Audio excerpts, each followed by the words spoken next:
देखिए, अब हम एक्सरसाइज 2A का क्वेश्चन नंबर 13 लगाएंगे। It takes 20 second for a person A of mass 50 kg to climb up the stairs, while another person B of same mass does the same in 15 seconds. Compare the work done and power developed by the persons A and B. यहाँ पे दो चीज़ें given है कि दो person ए और B हैं, दोनों का मास क्या है, सेम है 50 kg, और दोनों को सेम स्टेयर्स यानी सेम हाइट क्लाइंब करना है। ये दो चीज़ बिल्कुल क्लियर है कि साफ साफ लिखा हुआ है कि same mass does the same, मतलब दोनों को सेम स्टेयर यानी सेम स्टेयर चढ़ेंगे, यानी हाइट दोनों की सेम होगी।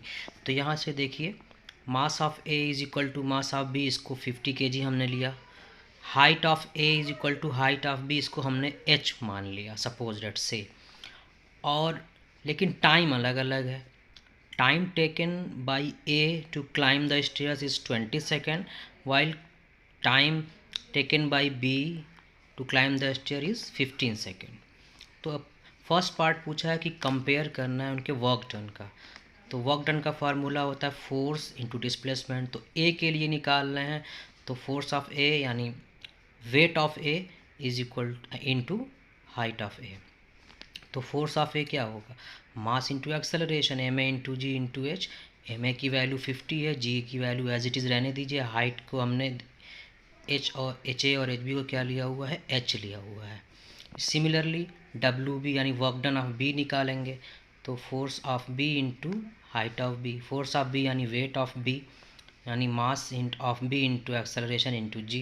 तो यहाँ मास भी इसका क्या है, 50 kg है, तो 50 GH आ गया। यानी डब्ल्यू ए की वैल्यू भी 50 GH और डब्ल्यू बी की वैल्यू भी 50 GH। तो रेशियो लेंगे, कंपेयर मतलब रेशियो कर लेना है हमको। तो रेशियो लेंगे तो क्या होगा, W A upon W B. W A की वैल्यू भी 50 GH, डब्ल्यू बी की वैल्यू भी 50 GH, तो कट हो जाएंगे। तो रेशियो कितना आ जाएगा, 1/1 यानी 1:1। दोनों के वर्क डन का रेशियो क्या हो गया, 1:1। अब सेकेंड थिंग पूछ रहा है आपका पावर ऑफ ए कंपेयर करना है पावर ऑफ बी से। तो power of A is equal to work done by A upon time taken by A, और power of B is equal to work done by B time taken by B. तो हमने W A upon T A और W B upon T B लिखा हुआ है। Ratio लिया हमने power of A ratio power of B, तो W A upon T A divided by W B upon T B. जब ये साइन हटेगा डिवीज़न का तो मल्टीप्लाई का साइन आएगा और ये रिवर्स हो जाएगा। तो W A upon T A into T B upon W B. तो डब्ल्यू ए और डब्ल्यू बी को एक साथ लिखा और T B upon T B A को एक साथ लिख लिया। डब्ल्यू ए और डब्ल्यू बी का भी रेशियो हमने निकाला है, वो A1 आया है।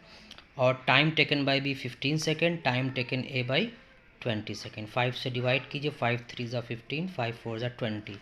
तो पावर ऑफ ए और पावर ऑफ बी का जो रेशियो आ गया 3/4 आ गया। देखिए 3:4, ये आपका क्वेश्चन है।